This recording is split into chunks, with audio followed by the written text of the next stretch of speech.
Hi, welcome back to my channel, or welcome if you're new here. I'm Sophie, and in today's video I'm going to be doing my long-awaited October and November wrap-up.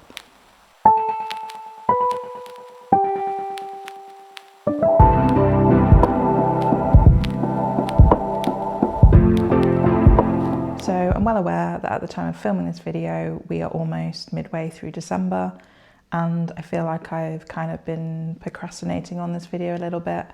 I didn't want autumn to be over, and I was meant to do an October wrap-up at the end of October and the November wrap-up at the end of November, but I never got around to it. So I've decided to join them into one video, so we have both October and November wrap-up here. I feel that I had also started to fall into a bit of a reading slump. So while I was still reading, I wasn't reading as fast and as much as I usually do. So I got through 5 books in October and 5 books in November, which is quite a lot less than I would typically get through in a month. That's probably also to do with the fact that in October and November, I wasn't prioritising reading as much as I had been. So I was doing other things. So in October, I went to a book event with Cassandra, Clare and Holly Black, and they were talking about their new releases. So Holly Black was talking about Thief of Night, and Cassandra Clare was talking about the Ragpicker King, which was coming out in paperback. So that was quite an interesting discussion, and then I got to meet both of the authors afterwards and get my book signed. I love the Mortal Instruments series by Cassandra Clare, so I was really happy to meet her and get my original book signed. And then I did a lot of kind of Halloweeny things. So I went to a light event at Kew Gardens in London, and that was called Halloween at Kew. They had lots of different light installations with spooky stuff, and there were also a few live actors portraying spooky characters. And then I went pumpkin picking on a farm in Kent. So they have a few fields and you're free to walk about and pick up as many pumpkins as you like. So we got quite a few for Halloween. In terms of reading, I did read 5 books. 2 of them were Olivie Blake books, and sadly I think that is what put me in the reading slump. So I was disappointed by these Olivie Blake books, and I think subsequently it might be time for me to break up with Olivie Blake's books. I honestly try so hard to enjoy them, but there's just something about the writing style and the characters which I just don't gel with. So first I read Gifted and Talented by Olivie Blake, and this one I gave 3 stars. So this follows the story of 3 magically gifted siblings who return to their childhood home upon the death of their father, where they navigate their family's rivalries and fight for his legacy. So unfortunately, I felt that there wasn't really any plot to this book, or not a lot. It was just really about these siblings coming together to fight out their differences and decide that who was going to take over their father's company. And the 3 main characters were just really unlikable, and I honestly didn't really care what happened to any of these characters. There were a couple of points where these characters did have some redeemable qualities, but not really enough to make me root for these characters. I just ultimately found the pace of the writing so slow, and Olivie Blake has this style of writing which I really don't gel with. So all of the sentences seem to be over the top, over flowery, and at times there's so many adjectives and I just lose the train of thought and lose the plot, which is a shame because I really do want to like her writing style, but I just can't. Then we had a very random switch from the first person to the third person, which caused even more confusion. What I would say about this is the magic was very interesting, but it was rarely mentioned and didn't really have anything to do with the plot. We just found out that these 3 siblings each have a different kind of power and magic, but that was never really used in more detail. And I think it would have just been a really interesting element to the story if Blake had focused a little bit more on the magic system. So sadly, this one was not for me. I would be open to giving it another try, perhaps if I get into the right mindset, but it just really I didn't gel with it. It wasn't for me at this time. Then I probably shouldn't have read another Olivie Blake book so soon after, but the next one I read was Masters of Death. And again, similar feelings to this book. I gave it 3 stars. So this plot follows a story of a vampire estate agent who is trying to sell a mansion, but it is haunted by a ghost. So the estate agent ends up employing a fake medium to help her get rid of the ghost. And there is a lot going on in this, which I don't think I really quite grasped. And I would say the first few chapters, I thought this is going to be different. I'm really going to like this Olivie Blake book. But unfortunately, it was not to be. I still had the same kind of feelings. There were too many characters in this. I didn't really understand what was going on at times. And again, the writing style, I didn't gel with it. So unfortunately, it didn't hold my attention. So I still have 2 more Olivie Blake books to read and the last in the Atlas 6 trilogy. But I think from here on out, I'm not going to be purchasing any more Olivie Blake books, which is very sad. I think there are people who will really gel with her writing and really enjoy the stories, but I don't think she's ready for me. And then next I read The Library at Hellebore by Cassandra Khaw. So this is a dark academia horror about gifted students who are attending the Hellebore Institute, which is a school for apocalypse level threats. And the students must survive in the library at Hellebore after their teachers turn cannibalistic and they are trapped in the library. And there are not very nice things that they have to do to try and escape the library. I do find that Cassandra Khaw is very good about writing dark and unsettling horrors. I also read Nothing But Black and Teeth by this author. So this book, I found the writing to be beautiful and quite poetic at times, but also at other times quite abstract. So I did sometimes lose the plot and was a bit confused about what was going on. I think this is also partly to do with the fact that there's quite a lot of characters and we don't really spend a lot of time with each of them. This is quite a small novel and maybe could do with being a bit longer, but this was definitely a good pick for the time of year. And then I did a reread of Twilight by Stephenie Meyer. I'm not going to say a lot about this. You may know that it is one of my favourite books, so every time I read it, I tend to rate it 5 stars, and that hasn't really changed for me. So I don't really have much more to say about this, but do check out my Twilight vlog, which I'll link here, to see me rereading this and celebrating the 20th anniversary. Then the last book in my October wrap-up is Hekate by Nikita Gill, and this was absolutely amazing. I adored this. Just the writing was so beautiful. So this is written entirely in verse, so we have kind of short form verse and then a couple of long form verse. So here's kind of the long form that you have mixed with the shorter verse form. And I found that that writing style really propelled the plot. It really kept it engaging and kept it moving. So this tells the origin story of the goddess Hekate and how she came to arrive in the underworld and discover witchcraft. So we're finally getting the origin story of Hekate and how she goes from being a child of war to traveller of the underworld. I was really swept away into this novel, and I also loved how we experience the underworld through Hecate's eyes, how she's starting to explore places that she shouldn't be going to and really discovering more about herself and her lineage. And Nikita Gill is such a good poet and such a good writer, and this is now among one of my favourite mythology retellings. And I think it's going to be one that stays with me a long time, and actually I'm really excited to do a reread. But this is also part of a trilogy, so next year I think we're going to get Styx and her story, and then I'm not sure who the third in the trilogy is, but I'm so excited about that and I can't wait. So that was everything I read in October, so now I will move on to November. Again, there were quite a few things going on for me in November, which made me deprioritise reading a little bit. So I went to my parents' house and visited a local bookshop, which I loved. There were some beautiful table displays, and they have a great choice of children's books, fiction and non-fiction, and young adult, and they also have some really pretty bookish gifts. So handbags, tote bags, and other paper gifts related to books. And there were a lot of books in there that caught my eye, because also it's an independent bookshop, so they have some indie special editions as well. Then I went to the Hunger Games stage show in London, and I got this jumper here. So the Pan Am logo here, and it also says "May the odds be ever in your favour" on the back.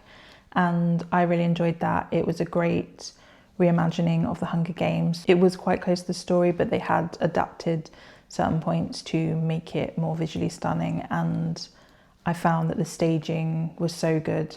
So at the ends, the stage came in and out.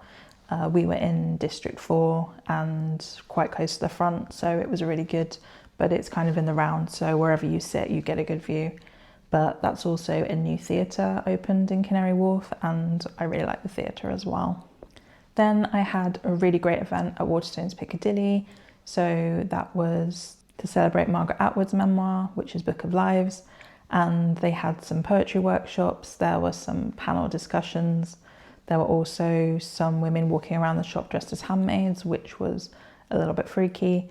And then at the end of the evening, there were readings by Ruth Wilson, Jessie Burton, and Margaret Atwood herself made an appearance. And yeah, I was so excited to go to this event, and it was so nice to hear her read from the book. And she is one of my favourite authors, so I was happy to get there. And then in November, I also went to YALC, so the Young Adult Literature Convention, which was my first time there. It was very hectic, but I did get to meet some authors.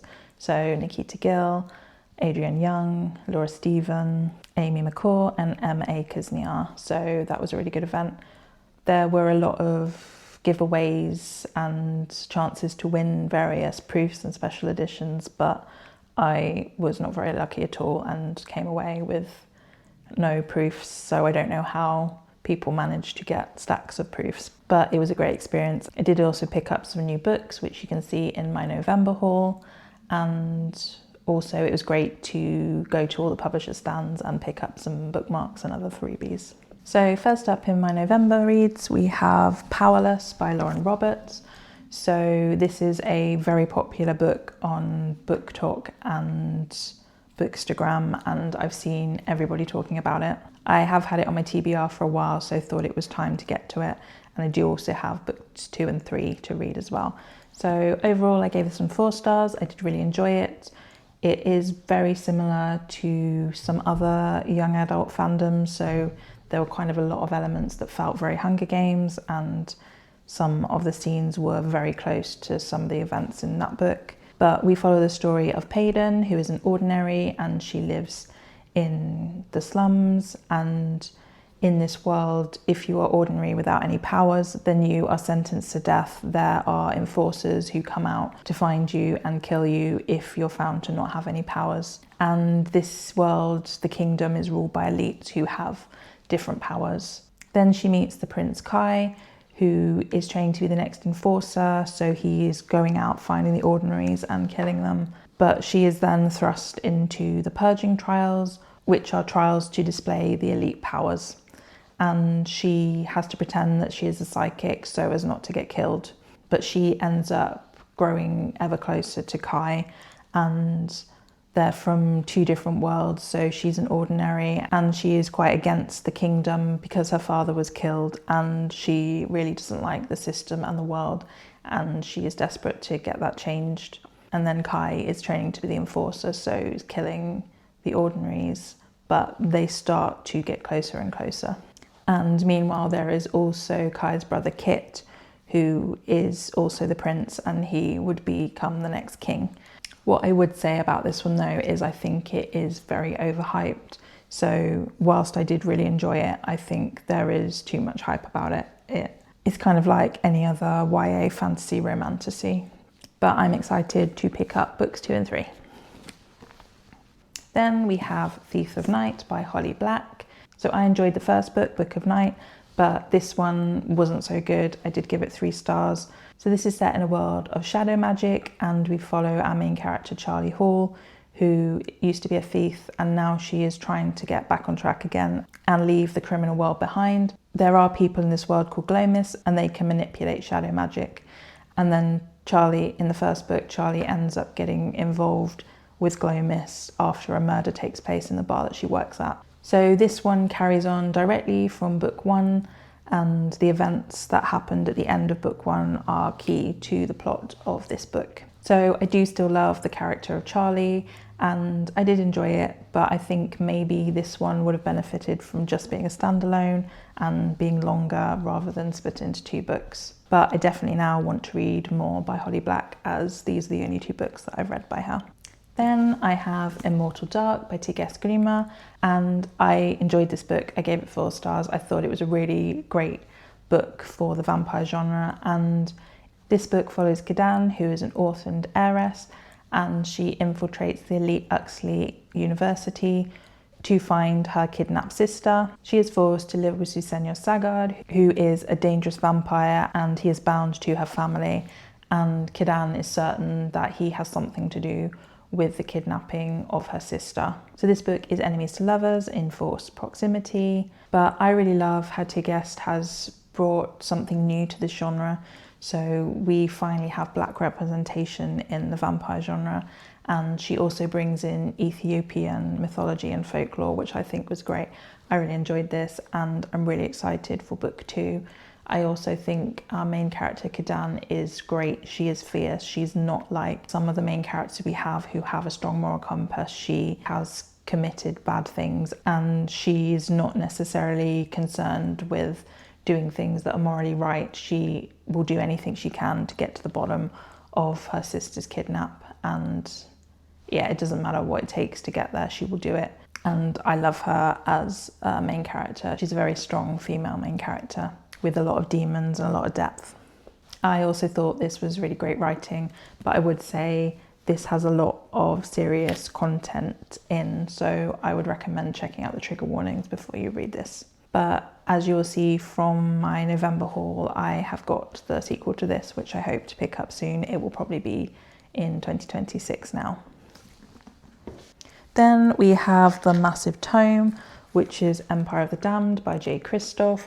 So this is the sequel to Empire of the Vampire, which I read, I think it must have been a couple of years ago now. This is a fantasy novel narrated by Gabriel de Leon, who is the last in a line of vampire hunters called the Silver Saints, and he is being held captive by the Vampire Empire, and he is forced to recount his life story to a vampire historian. So he talks about his rise to glory, his fall from grace, and humanity's fight for survival against the vampires, with the Holy Grail as their last hope. So I really enjoyed being back in this world again, but I think I should have reread book 1 before I started, as I'd forgotten a lot of what happened and I was a little bit lost at times. I did find that there was a lot of focus on some female point of views in this book, which I really enjoyed, and I am really excited to see what happens in the conclusion, but I feel like I might have to do a reread of both books 1 and this one just to have everything fresh in my mind before I read the 3rd one. So that may be a little bit time. I did also listen along to an audiobook as well, which did help kind of propel the story and was interesting to have it read. But J. Kristoff is great at writing fantasy, and especially vampire fantasy. There's so much detail, so much history, so much lineage in these books, and that's why I will probably have to reread them again, because it's just so rich. The world is so well built, and I'm looking forward to reading more by J. Kristoff. Then lastly, we have The Night and the Moth by Rachel Gillig, which I gave 4 stars. I really enjoyed this one. So this follows Sybil, or Six as she's called, who is a diviner living at Aisling Cathedral, where she and other girls receive visions from gods or omens through ritual drowning in a magical spring. After the new king arrives and Sybil is selected to do the divine reading for the king, her fellow diviners go missing, and she sets out on a quest to find out what happened to them. She goes along with the King Benji and his knight and friend Rory. Sybil and Rory end up having a lot of banter, they disagree on things, and they seem to have this dislike for one another, but gradually they're growing closer and closer throughout this quest.